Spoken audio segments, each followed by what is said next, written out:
My name is Sophie Bennett. I'm 27, and until a few months ago, I was just a kindergarten teacher trying to stretch a paycheck across rent, gas, and glue sticks. I come from a family of polished professionals and perfect reputations. My father runs a company he didn't build. My mother curates her life like a social media brand. And my younger brother, Dylan, thinks failure is just a branding opportunity. I was always the quiet one, the emotional one, the one who chose kids over capital. Truth is, I've spent most of my life feeling like the guest no one invited but couldn't quite throw out. And then my grandparents died. And everything they ever owned, built, protected was left to me. And that's when my family turned into something I didn't recognize. It happened on a warm afternoon in late October. Charlottesville was starting to cool off, but the sun still hit just right through the yellowing trees outside my classroom. I was sitting at my tiny teacher desk grading spelling quizzes when my phone lit up. The name Edward Lawson sent a jolt through me. Edward had been my grandparents' attorney for as long as I could remember.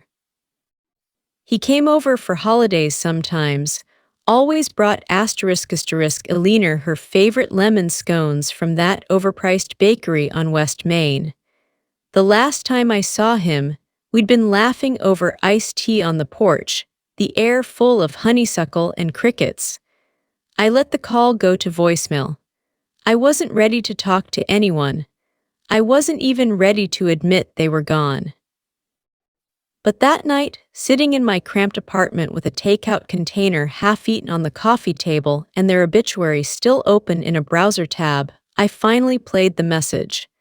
"Sophie," Edward's voice said, gentle but firm, "I need to speak with you about your grandparents' estate. There's a reading scheduled for Monday at 10:00 a.m. at my office. It's important that you be there and that your family attends as well." My stomach dropped. It had only been 11 days since the accident. One minute they were coming back from their weekly dinner at the diner near Route 29. The next, a drunk driver ran a red light and destroyed everything. The officer told me they died instantly. Like that was supposed to be a comfort. The funeral had been crowded, not emotionally, but physically. My father, Richard had taken control of the arrangements like it was a press conference. My mother, Clara cried for exactly 45 seconds right when the cameras showed up for the local business column, and then immediately started talking about who would manage the transition. Dylan flew in from LA, posted a black and white photo of himself in front of the casket with the caption "Legacy," and spent the rest of the day scrolling through crypto news on his phone. I barely held it together. They were the ones who raised me. Every summer, every weekend, every time my parents needed space or had an event or couldn't deal, I was with William and Eleanor ***. They taught me how to bake, how to plant tomatoes, how to split firewood, how to look people in the eye when I spoke. They showed up to every single school play, even the one where I forgot all my lines. That's why the silence in their house after the funeral felt so wrong. I couldn't go back in. Not yet. So instead, I sat on my couch Sunday night, staring at the envelope Edward had couriered over, the official notice of the will reading, copies for all interested parties, and a short note in his tight, neat handwriting. They wanted you to know everything would be okay. I didn't sleep. Monday morning, I put on the only black dress I owned and drove across town to Edward's office. A converted Victorian house with ivy on the porch railings and tall stained-glass windows. The smell of leather and paper hit me as I stepped inside, and for a second it almost felt like I was 10 again, walking into my grandfather's study. Edward met me at the front desk, his silver hair combed back, his eyes kind but tired. I'm glad you came, he said, squeezing my hand. They loved you, Sophie, fiercely. I swallowed hard and nodded. But the warmth drained from the room the second the door opened behind me. Richard walked in like he owned the place, adjusting his Rolex and frowning at his watch like someone had already wasted his time. Clara followed, purse on her arm like a weapon, heels clicking across the hardwood. Dylan was last, sunglasses still on indoors, shirt half-tucked like he was here by accident. Aunt Lillian *** and Uncle *** George * shuffled in a minute later. Lillian was already on her phone complaining about the country club fallout from missing Sunday brunch. George, as always, said nothing. No one acknowledged me, not even a nod. Edward led us into a long oak-paneled room with a polished conference table and too many chairs. Richard immediately took the seat at the head like it was his birthright. I sat at the opposite end next to Edward, the envelope still clutched in my hand. Before we begin, Edward said, let me clarify that William and Eleanor Bennett were of sound mind when they signed this version of the will. It was updated just last year with full legal oversight and independent evaluations confirming their mental capacity. My father scoffed. Let's just get to it. We all know what this is. I'm the only son. Standard procedure. Edward didn't blink. He opened the folder and read it. The cars, the land, the investment portfolio, the shares in Bennett Agricultural Holdings ***, the savings accounts, the house, all of it, every last dollar, to our beloved granddaughter, Sophie Grace Bennett. The room went silent. Dylan was the first to speak. What the hell? Clara stood up. She's a preschool teacher. She doesn't know the first thing about handling money like this. Let me see that. Richard snapped, grabbing the document from Edward's hands. She must have manipulated them. Lillian hissed. What did you say to them, huh? How did you pull this off? I couldn't breathe. My hands felt numb. I hadn't asked for this. I hadn't even known. Then Edward pressed a button on the remote. A screen lit up behind him. There they were, William and Eleanor, sitting on the plaid couch in their living room, dressed like they always did. Grandpa in his flannel, Grandma in her cardigan. If you're watching this, William said, then we've passed on and our lawyer is about to have a very difficult day. Eleanor smiled faintly. But we want to be clear. This wasn't a mistake, and it wasn't made in confusion. They spoke directly, calmly, powerfully. They talked about the family's obsession with money, about the years of disrespect, the failed ventures, the manipulation, the way no one visited except Sophie. They said I was the only one who never asked them for anything, the only one who sat on the porch just to hear their stories. We trust Sophie, William said, not because she's perfect, but because she cares. She'll know what to do with what we've built. When the screen went dark, no one moved. And then chaos, threats, shouting, promises to sue, demands to fix this. Edward handed me a sealed envelope heavy with documents, keys, and passwords. You don't have to do anything today, he said softly. But you do need to be careful. They're not going to take this lying down. And he was right, because as I walked to my car, clutching the envelope like it might shatter in my hands, I heard my father's voice behind me. Enjoy it while you can. Then he leaned in low and hard. Because we're going to take back everything you stole. They followed me out into the parking lot like wolves circling a lone sheep. I had barely made it to my 10-year-old Corolla before my mother called out, her tone syrupy and sharp all at once. Sophie, honey, wait, this has clearly been a huge misunderstanding. I paused with one hand on the door handle. Mistake. She took it as an invitation. We know your grandparents loved you, she continued, stepping closer in her designer heels. But they were confused, overwhelmed. This isn't how it's supposed to be. You're a teacher, sweetheart. You're not equipped for this kind of responsibility. Behind her, my father's jaw was clenched so tight I thought I could hear his teeth grinding. Dylan leaned against the hood of his leased Porsche, arms folded, eyebrows lifted in theatrical disbelief. "You seriously think this is fair?" he scoffed. "You get everything and we get nothing. I've got 3 business pitches in the pipeline that could take off with the right capital. You think finger painting with toddlers is more valuable than that?" I opened the car door. "Sophie," my father said. His voice was calm now, dangerously calm. "Come to the house tonight 6:00, just the family. We'll talk this through, make it right." I knew what "make it right" meant. It meant convincing me to sign over control or pressuring me or threatening me until I broke. But I nodded anyway, not because I wanted to go, but because I needed to know exactly what they were willing to do. My phone vibrated the entire drive home. Texts from my mom, missed calls from Dylan, an email from someone named **Victor** offering financial advising services on behalf of concerned family. I ignored them all. I sat in my apartment for an hour with the envelope from Edward still untouched on the kitchen table. Its weight felt symbolic, like opening it would make everything real.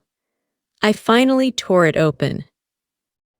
Inside were the keys to my grandparents' house, deeds, bank access info, contact numbers for their financial team, a letter from Edward, and a post-it note in my grandmother's handwriting that simply said, "In case things get ugly, remember who you are." I stared at it until my vision blurred. At 5:45 p.m., I pulled into the wide, circular driveway of my parents' house, the house I grew up in technically, but it never felt like mine. Even the landscaping felt hostile, perfectly trimmed hedges that could cut you if you looked too close. Their front door was already ajar. They were waiting. The living room looked like a magazine spread. Marble fireplace, polished mahogany floors, untouched white furniture, a room designed to impress, not to live in. My father stood by the fireplace with a tumbler of scotch. My mother was perched on the edge of a too-stiff chair, legs crossed, lips pursed like she was about to launch into a TED Talk. Dylan was sprawled across the couch, scrolling through his phone. Aunt Lillian and Uncle George stood near the window. Lillian had a glossy real estate brochure in her hand, one I'd recognize later as a listing for my grandparents' house. She was already imagining what walls she'd knock down. No one offered me a drink. "Sit," my father said. I stayed standing. "I don't think you understand the implications of what you're doing," he began, slipping into what I called his CEO voice. "This inheritance wasn't meant for one person. Your grandparents were generous, but they were misguided. They let emotion cloud their judgment. They meant for this money to support the family, not just you, and we're trying to help you, Sophie." My mother added, "You don't know the first thing about managing wealth. Your father has experience. Let him take the burden. You can still get a generous portion, maybe enough to buy a decent home and get out of that dump of an apartment." 10%, my father offered, more than enough. "That's over $2.5 million, Dylan cut in. More than enough for someone who still clips coupons. He laughed like it was a joke. No one else did. "I need at least $5 million for the crypto launch," he added. "With real backing, I could scale internationally." "You blew through $50,000 last year building an app that tracks public restrooms," I said, blinking slowly. My mother gave a brittle laugh. "See, that's the problem. You're emotionally reactive. It's why you're not ready for this. Let us help." "I don't need help," I said flatly.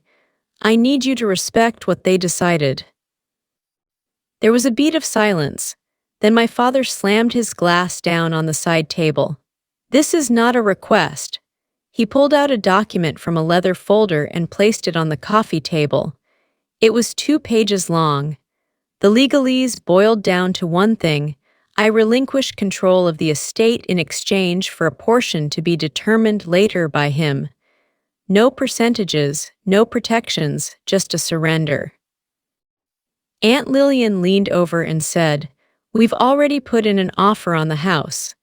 School district's better for my kids, and let's be honest, you wouldn't know what to do with that much space." Dylan added, "Think of this as protecting the legacy. You're not cut out for this kind of money." "You mean like you are?" I asked, staring straight at him. "Sophie," my mother sighed, "we're giving you a chance to stay part of the family." I looked around. No one had asked how I felt about my grandparents dying. No one had asked what I planned to do with their legacy. No one mentioned William or Alina except in terms of what they'd left behind. They didn't miss them. They just missed what they could take from them. "You're not hearing me," my father said. "Either you sign this or you're no longer one of us." There it was, the threat, the line in the sand. I picked up the document, read it word for word, then slowly set it back down. "No," I said. The room went still. "You don't get to make that decision," my father snapped. "I just did." Dylan muttered something under his breath. Aunt Lillian began crying, loud, ugly sobs about her kid's future. My mother stood up, shaking with a kind of cold rage. My father leaned in close, his face inches from mine. "Then get out," he growled. "You want to honor them? Fine, go live like them, frugal, alone, forgot." I walked to the door without looking back. As I reached for the handle, he called out behind me, "You're not part of this family anymore." And maybe that should have broken me. But instead, for the first time that night, I felt something like clarity. Because the family I just walked away from, they weren't mine. They never had been. And as I stepped into the night, clutching the keys to the house that raised me, one thought echoed louder than the rest. Let's see how far your precious morals take you without a roof over your head. The air outside was colder than I remembered. Or maybe it just felt that way because I didn't know where I was going. I sat in my car for a long time, the keys resting in my lap, my phone buzzing nonstop with texts I had no intention of reading. The porch light of my parents' house still burned behind me like a spotlight, cold, white, artificial. My childhood home had never felt less like home than it did at that moment. 10%. That was what they thought I was worth. They had planned it all before I even stepped through the door. The pitch, the fake kindness, the contract sitting on the coffee table like a dagger in disguise. And when that didn't work, they turned to threats and cruelty like flipping a switch. "You were never really one of us anyway." Those words had been spoken like truth. Maybe they were. I should have driven to a friend's place. Maybe Leela *S or M Harper **S from the school. But how was I supposed to explain what just happened? "Hey, can I crash on your couch because my family disowned me over $26 million. It didn't exactly roll off the tongue. Instead, I drove aimlessly through downtown, past the university, through the quiet side streets where porch lights glowed warmly in the windows of people who weren't losing everything all at once. My gas tank blinked low. I pulled over at a little park I used to visit as a kid with my grandparents. The bench under the oak tree was still there. I sat on it, the cold seeping through my dress, and tried not to fall apart. They really kicked me out, not just metaphorically, legally.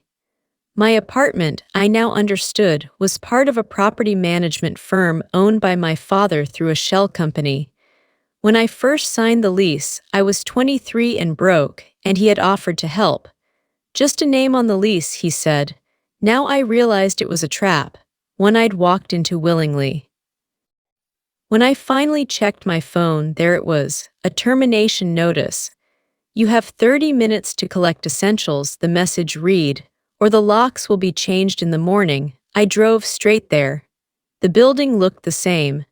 But when I pulled into the parking lot, my father's car was already out front, idling like a warning. He stood at the front door, arms crossed, expression flat. I didn't say anything as I passed him. I didn't have the energy. Inside my unit, I packed like someone escaping a war zone. Essentials only: clothes, toiletries, documents, my grandmother's quilt, a couple of photo albums, the blender they gave me for Christmas. Everything else was too heavy, too painful. I had 23 minutes when I left. My father didn't speak as I walked past him again. He just watched. And when I opened my trunk and started loading my bags, he finally said it. "We were going to divorce before she got pregnant with you." I froze. He stepped closer. "You were an obligation, not a blessing. Your mother resented you from day one, and now you're throwing away the only family you have left." "I didn't throw anything away," I said quietly. "You did." My mother emerged a few minutes later, already on the phone with a real estate agent. "The house will probably need staging," she said, referring to my grandparents' place. "Get someone in to paint before the end of the week and clear out all that outdated junk." I felt sick. Dylan watched from his car window, smirking. "Better hurry," he called. "That money won't keep you warm tonight." I didn't answer. I couldn't. I drove again. This time with no plan, no direction, no home. The only thing I had was the envelope Edward gave me and the keys. The keychain was rabbit-shaped, old, worn, with a chip in the enamel. I'd seen it on my grandmother's ring 100 times. When I was little, I used to call it the Lucky Bunny. She never let me hold it. Said it was for emergencies only. I guess this counted. I turned the car around and headed toward the house. It was a 20-minute drive, mostly back roads and long stretches of silent highway. By the time I turned onto the gravel driveway, the fog had started to roll in, softening the edges of everything. The porch light was on. Of course it was. My grandfather had put it on a timer years ago after I tripped over a planter one night. The house looked exactly the same. The swing creaked gently in the breeze. The wind chimes above the porch sang a soft, broken tune. For a moment, it felt like they were still inside, waiting for me with tea and lemon cookies. I stepped onto the porch, the wood groaning under my weight. The key fit, of course it did. When I opened the door, the smell hit me first: lemon verbena, wood polish, and old books. The scent of everything safe, everything solid. I turned on the light. The living room looked untouched. The armchair where my grandfather always sat still had a folded blanket on it. The coffee table still held a half-finished jigsaw puzzle. On the kitchen counter was the fruit bowl my grandmother insisted on filling every week, even though they rarely ate more than apples. I stood in the doorway for a long time, just breathing. Then I broke. I dropped my bags and slid to the floor, sobbing into my hands like the world had finally given me permission to fall apart. I cried for them, for the betrayal, for the fact that I had nowhere to go but here. But mostly, I cried because it still smelled like home. Eventually, I pulled myself up and wandered into the guest room, the one I always used when I stayed over. It was exactly as I'd left it. The book I'd been reading was still on the nightstand. A pair of slippers waited beside the bed. The towel on the rack had been freshly washed. She had prepared it for me, without even knowing. I collapsed onto the bed, fully clothed, hugging the quilt to my chest, and for the first time in days, I slept. The sun woke me.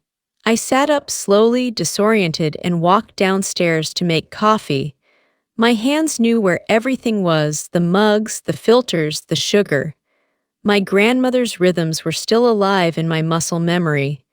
I was sipping from a chipped blue mug when I heard it. A knock at the back door. I froze. Then it came again. I opened it cautiously. A man in his 50s stood there, holding his cap respectfully in his hands. "Miss Sophie?" he asked, voice warm and southern. "I'm sorry to bother you. I saw your car this morning and wanted to check if you were okay. I'm Louis Asterisk." I nodded slowly. He smiled gently. "They were good people, said to me once, if anything ever happened, I was to keep an eye on you." I blinked, tears threatening again. "And that's exactly what I intend to do. Your grandparents didn't just leave you money, Sophie. They left you ammunition." Luis Alvarez had the kind of presence that didn't require noise to fill a room. He stepped into the kitchen like he'd done it 1,000 times before, which I realized he probably had, but there was no intrusion in the way he moved. No assumption, just quiet familiarity and gentle respect. He took off his boots at the door without being asked. "I was up early checking the irrigation line out back," he explained, settling onto a stool at the kitchen island. "Didn't expect to see your car in the drive. Thought maybe, well, I figured I should stop by." He didn't ask questions, not directly, but he didn't have to. The bags by the front door, my puffy eyes, the half-made coffee with the spoon still inside said enough. I nodded, still holding the chipped blue mug in both hands like it might anchor me to the floor. "They kicked me out," I said quietly. "Last night. Told me I wasn't part of the family anymore because I wouldn't give them the inheritance." Louis's face didn't flinch. He just nodded once, like something long suspected had finally been confirmed. "I'm sorry, Miss Sophie," he said. "I really am, but I can't say I'm surprised." "You knew." "I knew they didn't come around unless they wanted something. Not like you." He glanced around the kitchen. "Your grandmother always said this house would be yours someday. She'd straighten that picture over the fireplace and say, 'Sophie will know what to do with this place.' I think they saw it coming. Maybe not all of it, but enough to prepare." The lump in my throat made it hard to speak. "How long did you work for them?" 15 years. Started with the landscaping, then did the roof. Then, next thing I knew, I was checking pipes, hauling wood, feeding the cat when they traveled. After my divorce, Mr. Bennett offered to let me stay in the guest house out back. Said no man should go through a storm alone. I smiled, remembering the small white cottage behind the garden shed. I'd always thought it was storage. "I still keep it up," Louis added. "Out of habit, I guess. Yard too. I was planning to mow today, actually." I blinked. "You're still working." He shrugged. "Didn't feel right to stop. Besides, they always said the job lasted as long as the house did, and now the house belongs to you." I couldn't explain the comfort that brought. It wasn't about having help. It was about having someone else who saw them, who missed them, who didn't want anything from me except to keep something good alive. Louis nodded toward the hallway. "There's something else you should see. Your grandmother's study. She kept records, a lot of them. Personal journals, letters, receipts. Never threw anything away. She said paper never forgets." We walked to the study together. The room smelled like old pages and cedar oil. The desk was still neat. A little notepad beside the landline phone, a jar of perfectly sharpened pencils next to the lamp. Along the back wall stood a built-in bookshelf stacked top to bottom with leather-bound journals, each labeled by year. Louis pointed to the middle shelf. "Start there. That's where things get relevant." I pulled out one marked 2022 and opened it. May 15th. Richard visited today for the first time in nearly 8 months. Didn't ask about our health or how the garden was doing. Launched straight into a sales pitch about a crypto investment. Needed just a small contribution, which turned out to be $250,000. William said no. Richard accused us of favoring Sophie, said she only visits to secure her place in the will. Ridiculous. Sophie never asks for anything. She brought banana bread and helped me install the new photo printer. Richard left angry. I hate when he storms out like that. William took it personally.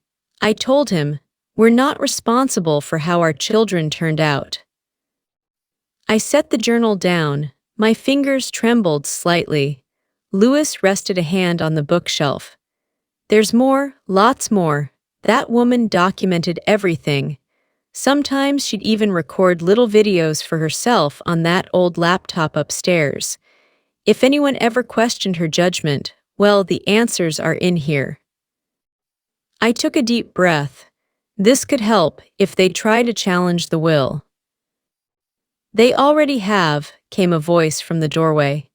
I turned sharply. A tall man with deep brown skin, a salt and pepper beard, and eyes that could freeze a courtroom stood leaning against the frame. He wore a tan trench coat and carried a worn leather satchel. Louis didn't flinch. Miss Sophie, the man said, offering his hand. Name S** Malcolm Hayes ***. Your grandfather's oldest friend, and for better or worse, one of the last honest attorneys in Charlottesville. I took his hand, surprised at the strength in his grip. You were friends with my grandfather. We met in the 70s, pro bono civil rights cases.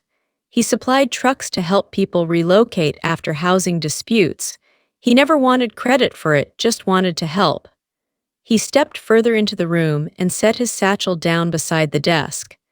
Edward Lawson called me this morning, told me what went down, said you might need someone in your corner who doesn't have a stake in the outcome.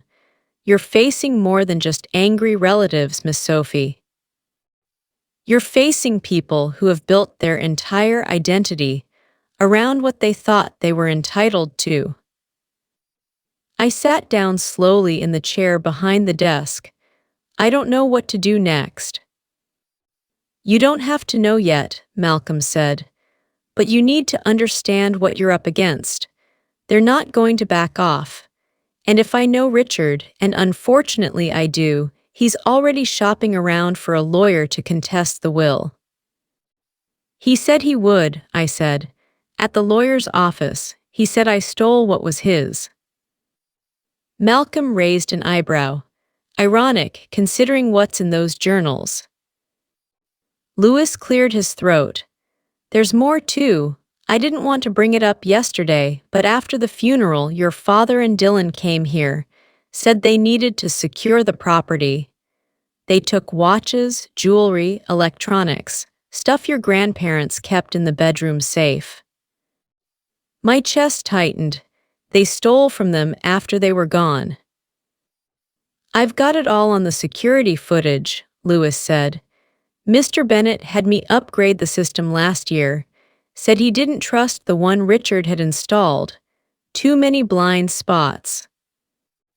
I looked between them. Louis, steady and loyal. Malcolm, firm and fearless. I wasn't alone in this. Not anymore. Do you think they'll come back? I asked. Malcolm exchanged a glance with Louis. I'd bet my pension on it, he said. Just then my phone buzzed. A text from an unknown number, enjoying the big empty house, not for long. Dylan, I handed the phone to Malcolm without a word. He read it, jaw tightening slightly. Looks like we've got work to do, he said. They wanted you to know everything would be okay, Edward had written. Now I finally understood why. Because they hadn't just left me a fortune, they'd left me a defense. Your grandparents didn't just leave you money, Sophie. They left you ammunition. By the end of the week, the house didn't feel like a tomb anymore. It felt like a war room.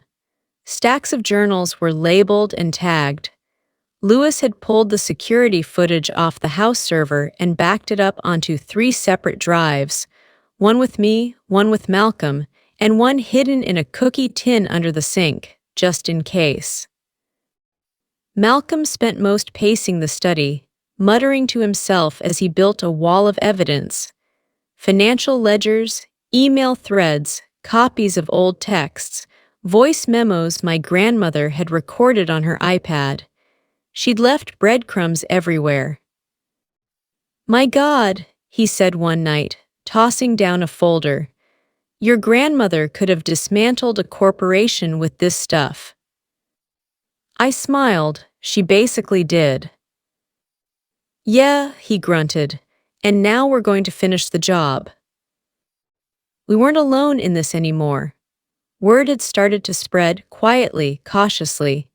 People who had once been on the periphery of my life were now reaching out, not because they wanted money, but because they wanted the Bennetts' legacy to survive intact. Isabel Rivera * showed up with a tray of enchiladas and a shoebox full of documents. She'd co-founded a nonprofit with my grandparents that funded educational programs for first-generation college students. My father had once tried to shut the program down, said it was a wasteful vanity project. Isabel had receipts. Henry Chen ***, a meticulous, sharply dressed man in his 60s, dropped by the following afternoon. He'd been the Bennetts' financial advisor for 22 years and came bearing years of tax records, detailed summaries of estate transfers, and even voice recordings of meetings where my grandparents explicitly stated their distrust of Richard, Clara, and Dylan. And then came Chief Elena Torres * in full uniform, who rang the doorbell with a stern expression and a brown paper bag. Inside were 5 handwritten letters, scholarship awards given anonymously to her daughter. Each one signed only with a web * in the corner. "They changed our lives," she told me. "No press, no attention, just help. I owe them, so now I've got your back." The dining room became our makeshift command center.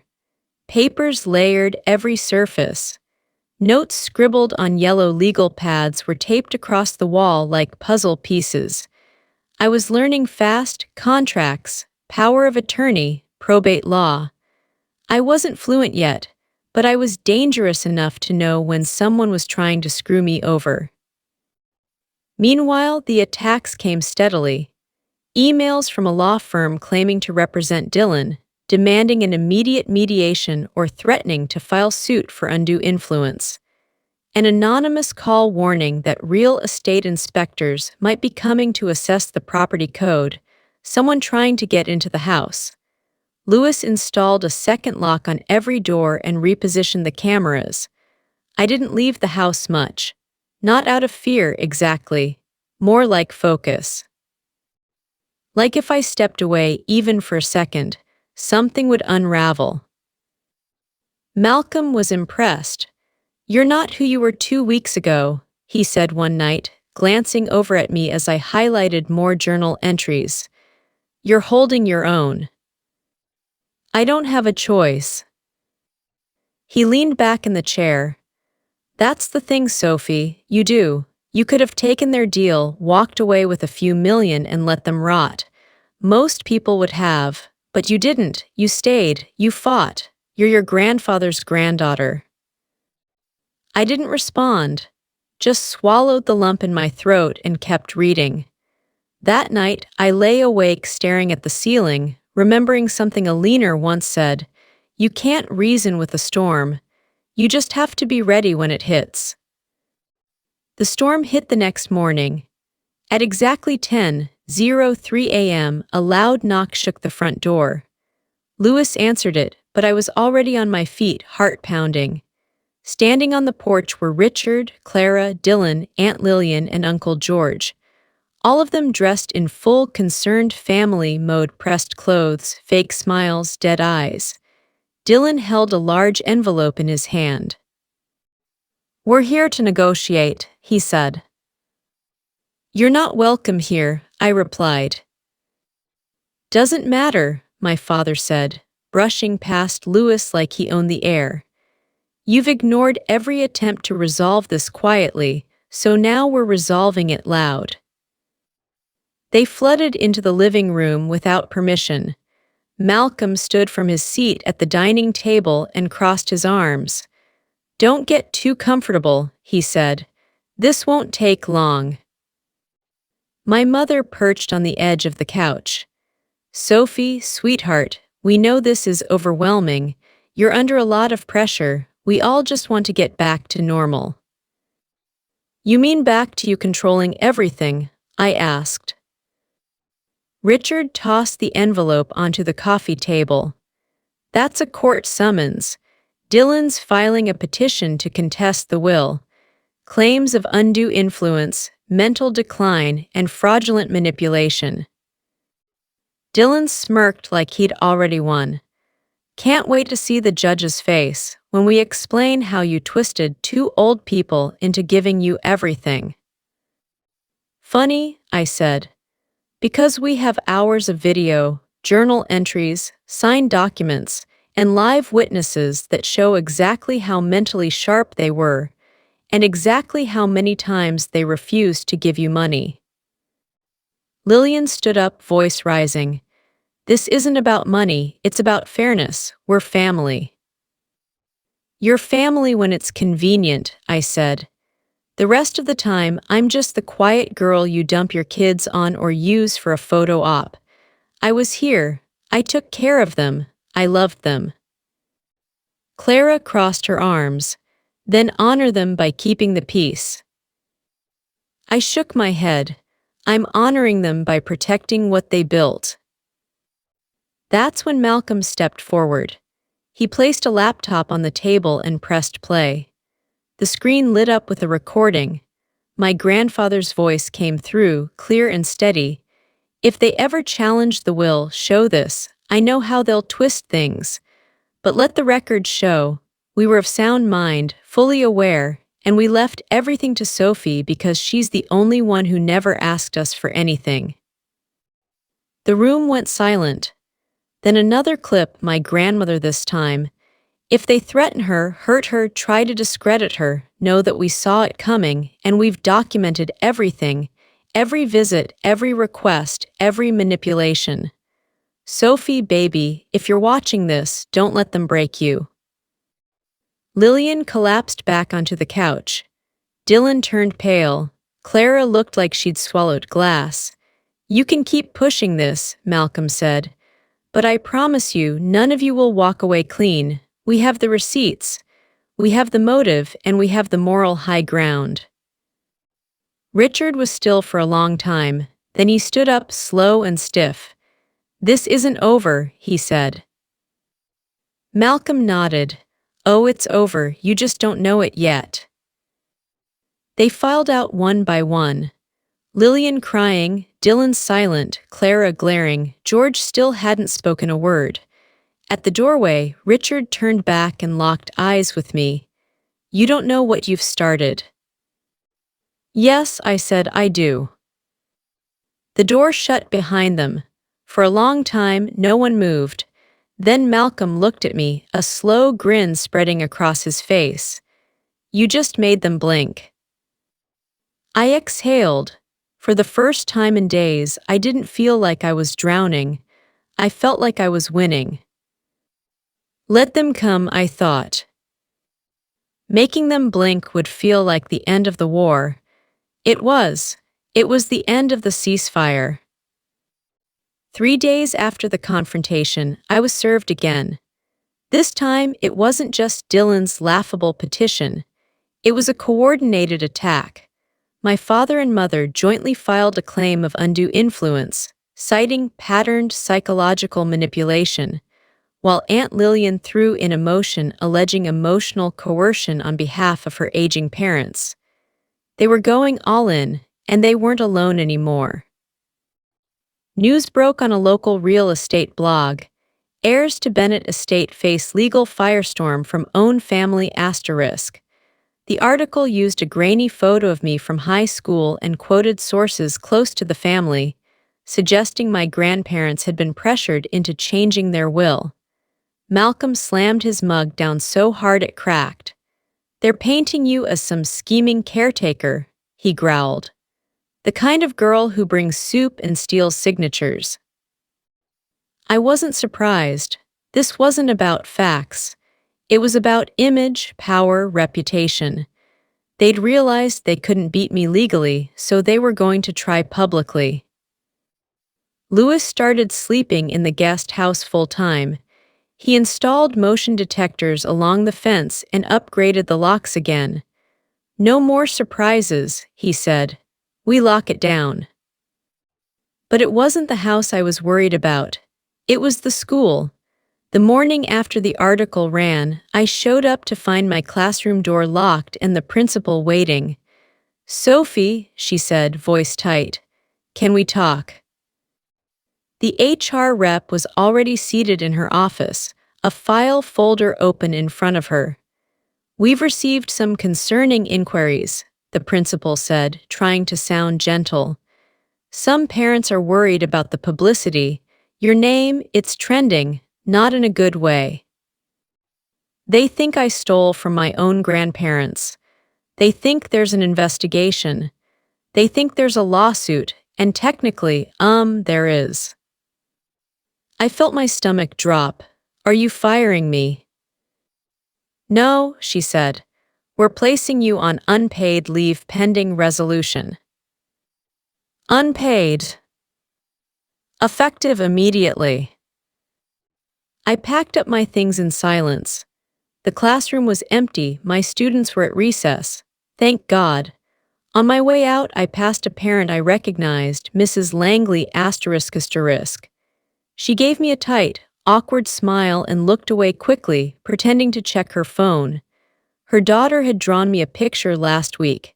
A stick figure in a dress holding a flower labeled "Miss Bennet is nice ***. I guess nice doesn't beat rich and accused. I drove straight back to the house, blinking back angry tears, my mind spinning. They weren't just trying to win in court anymore. They were trying to break me everywhere else, destroy my credibility, my income, my life. When I told Malcolm and Lewis, neither of them looked surprised, just disappointed. "This is classic Bennett strategy," Malcolm muttered. "They can't win on merit, so they smear and isolate. It's how your father ran competitors out of business. I've seen it before." "And how do we stop it?" I asked. "We don't," he said. "We counter it." The next morning, Isabel and Henry Chen helped me organize a press meeting. Nothing dramatic, just a small circle of trusted reporters at the local community center. We didn't talk about the money. We talked about the legacy. I told them what my grandparents stood for, what they built, what they gave. Isabel shared the statistics on the scholarships, the food pantries, the silent donations to people whose names they never needed to know. Henry confirmed their sound mental health in the final years, how they planned every financial move with care, how they'd updated their will 3 times, and each time left more to me and less to everyone else who kept asking. We didn't accuse. We didn't attack. We told the truth. I was shaking when I stepped off the small podium. I'd never spoken publicly like that before. But when I looked around the room, I saw people nodding, people who saw through the noise, people who believed me. That night, Justice for Sophie * trended locally on Twitter, and with it a flood of messages. Some supportive, some brutal, and one from a blocked number. "You're making a mistake. This won't end well for you." Lewis insisted I start sleeping with the security system armed and a baseball bat beside my bed. But it was the next letter that truly shook me. It came by regular mail, no return address, just my name in delicate cursive. Inside was a single sheet of paper, folded twice. "You don't know what your grandfather did." Below it, a list of names. 4 of them I recognized. They were employees from Bennett Agricultural Holdings. All of them had left within a 6-month period 10 years ago. No public explanation, no severance packages. One filed a complaint but later withdrew it. I brought it to Malcolm. He read it again, then looked up at me. "We need to talk to them," he said. The first woman, Carla was cautious but willing. She met us at a small diner outside town, nerves dancing across her face as she stirred her coffee. "I didn't want to leave," she said, "but I couldn't stay." "Why?" I asked. She hesitated. "Your father, he was siphoning off pension funds, quietly, systematically. We found out. We confronted him. Next day, 3 of us were gone." "Did my grandparents know?" I asked. "They found out eventually. That's when they pulled back, changed legal control. That's when they started watching everything more closely." Malcolm leaned in. "Would you testify to that?" She nodded. "If I have to, I didn't want to be in the middle." "You already are," I said, "and so am I." We reached out to the other names. 2 didn't respond. One had passed away, but the last one, an older man named Walter sent us a folder. Inside were signed memos, internal warnings, a handwritten letter from my grandfather, apologizing for what his son had done and promising to make it right. The rot ran deep, but now we had proof. Malcolm started preparing to countersue, not just to protect the will, but to expose corporate misconduct. "I don't want their money," I told him, "but if they try to destroy everything William and Alina built, I'll burn them down." He smiled. "You finally sound like someone who inherited something worth fighting for." That night, I sat in the study with one of Alina's journals open in my lap. It was dated just 2 months before their death. "If Sophie has to fight, we've failed. But if she wins, then maybe we did something right." I closed the journal slowly. Outside, the wind rustled through the trees, and in the distance, headlights cut through the dark, slowing at the edge of the property, watching, waiting. I stood, heart pounding, because this time I wasn't afraid to be seen. I didn't sleep that night, not out of fear, out of calculation. Every shadow the headlights cast across the living room walls reminded me, the more I fought back, the more unpredictable they'd become. They weren't just angry now, they were threatened. By morning, the car was gone, but a note had been slipped into the mailbox. It was typed, "No signature, stop digging, you're not ready for what you'll find." Malcolm was already at the dining table when I walked in, sipping black coffee and scanning legal briefs like it was the morning paper. "Threats?" he asked, glancing up. I dropped the note beside his mug. He read it, let out a slow exhale, then lit a cigarette despite my disapproving look. "Well, that confirms it. We've hit a nerve." "They're scared," I said. He nodded. "Good, let's make them terrified." That day, we filed the counterclaim, not just a defense, but a full civil suit alleging financial fraud, document tampering, and elder abuse. The evidence we'd gathered was extensive: withdrawal patterns, off-the-book investments under Dylan's name, and Alina's journals documenting years of manipulation attempts. Malcolm called it a preemptive strike. I called it a declaration of war. And within hours, the fallout began. Dylan went live on Instagram in a pitiful attempt to sway public opinion, fake crying in his Range Rover, claiming I was weaponizing grief for profit. His followers dropped by half before the video was even over. Aunt Lillian started calling extended relatives, spreading stories about how I brainwashed my grandparents in their final years. One cousin sent me a DM. Don't listen to her. She tried to get me to lie for her once.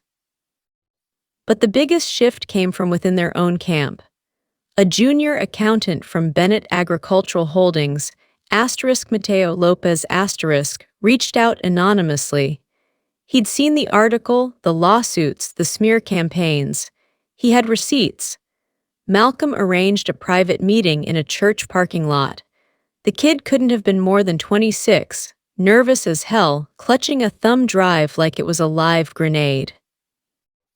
"They're hiding assets," he said, "shuffling them into shell core in Delaware and offshore trusts. Your names come up on internal memos, not in a good way." I took the drive, thanked him, and promised we'd keep him out of the blast radius. Back at the house, Malcolm plugged it into a burner laptop and started scrolling. "Bingo," he muttered. "This isn't just petty, it's criminal." One document in particular stood out: a proposed emergency amendment to the company charter, granting full financial authority to Richard Bennett in the event of contested estate litigation. It had been drafted a week before the will was even read. They'd planned for war before I even knew I was in one. Lewis stepped in from the hallway, holding his phone up. "News just broke. They're selling the Charlottesville condo. Fast sale, no listing, cash offer." "They're liquidating," I said, trying to cover their tracks. "Or pay someone off," Malcolm added darkly. I felt like I was standing on a cliff edge with a storm rolling in. The ground wasn't crumbling, but it was close. That evening, I went for a walk in the garden. It had always been a leaner's domain, wild, overgrown in the most intentional way. Lavender clusters spilling over the walkway, rosemary hedges shaped like waves. Her version of order. I needed air, distance. A minute to remember why I was doing all this. Because this wasn't about money anymore. It never really was. It was about the people who thought they could erase someone's life the second they were gone. About the ones who thought legacy was a price tag. I stopped by the old wooden bench she used to sit on when she called to tell me stories. She'd leave voicemails if I didn't pick up, long, winding thoughts about her youth, about regrets, about how people don't listen like they used to. I sat down, closed my eyes, and that's when I heard it. Footsteps, not mine, crunching across gravel near the back of the garden. I stood immediately, scanning the tree line. "Hello." Silence, then movement just past the tool shed. Lewis was on night patrol, sure, but this wasn't him. These steps were lighter, sneakier.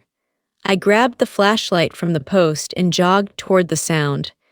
Nothing, until I turned the corner and there, crouched beside the basement window, was Dylan, dressed in black, holding a crowbar. The moment our eyes met, he froze. I raised the flashlight. "You seriously trying to break in?" He stood slowly, eyes wide, breath heaving. "You don't understand, Sophie." "Oh, I understand. You're desperate. That's what this is." I just needed, he paused, then dropped the crowbar with a loud clank. "I needed to find the documents, the originals, the ones with your name. Dad says if we can get them, we can invalidate the rest. Jesus, Sophie, I'm broke. The crypto stuff failed. Dad pulled out. I've got investors threatening me. You think I care about Grandma's stupid puzzle collection? I need a way out." I stared at him for a long time. The same guy who used to throw sand at me in the sandbox, who once told me I'd never matter if I stayed poor. He looked like a kid again, scared, caged, scrambling. "Go home, Dylan," I said, "before I call the cops." "You wouldn't." "Try me." He hesitated, then ran. Malcolm met me back at the house with a floodlight, Lewis on his heels. We checked every window, every door, all locked, all secure. "He'll try again," Lewis said. "Let him," I said. "We're ready now." Later that night, I sat at my grandparents' kitchen table and opened one of the last journals, Aliner's final year. We always hoped they'd rise to the occasion, that they'd protect what we built. But we saw who they really were in the end. So we chose Sophie, not because she asked, but because she never did. I closed the book and looked up at the camera screen Lewis had wired to the study. The outside lights were still on. Nothing moved. But I knew better now. They weren't going to walk away. And I wasn't going to let them win, because I wasn't just defending an inheritance anymore. I was defending a legacy they never deserved to touch. The trial began on a Tuesday. Gray skies, light drizzle, one of those moody Charlottesville mornings where even the courthouse looked tired. But I was more awake than I'd ever been. Lewis sat behind me in the gallery, arms crossed, quiet but present. Malcolm stood beside me like a wall in a suit. Isabel and Chief Torres came too, both in their Sunday best, both giving me a nod that said, "You've got more people in your corner than you think." Across the aisle sat my family, what was left of it. Richard, stiff and unreadable. Clara, dressed like a widow at her own pity party. Dylan, hunched and pale, avoiding my eyes. Lillian had stopped showing up days ago. We didn't speak. Didn't need to. This wasn't about reconciliation anymore. It was reckoning. The judge opened proceedings, flipping through the mess of paperwork like he already hated it all. But his eyes lingered on the statement Malcolm had prepared, a summary of the journals, the video testimonies, the financial disclosures, and the criminal activities exposed through Mateo Lopez's thumb drive. Then came the recordings. My grandfather's voice filled the courtroom, steady and deliberate. "We've seen what happens when we're gone. We've seen who shows up for the right reasons and who doesn't." Sophie never asked for anything. She just showed up. Next, Aliner. "If they fight this, they fight our choice. And if they do, I want the world to see who they really are." Silence, not dramatic courtroom silence. Real silence. The kind that lands in your bones and makes you wonder if things might actually change. My family's attorney tried to spin, claimed coercion, emotional manipulation, mental instability. But for every accusation, we had receipts. Footage, handwritten notes, former employees willing to testify under oath, and most devastating of all, a forensic analyst's report confirming that they, not I, had tampered with documents after the will had been read. The judge didn't even need a full day to deliberate, ruling in favor of the defense. Counterclaims upheld. Petition to overturn the will denied. Sanctions were imposed. Dylan would face a separate civil case for his break-in attempt. My parents' assets, those proven to be obtained through fraud, were frozen pending investigation. Malcolm leaned over and whispered, "That's a checkmate, kid." I didn't cry. I just let out a breath I'd been holding since the moment Edward Lawson said the number *26 million*. After the hearing, I stepped outside and tilted my face up into the rain.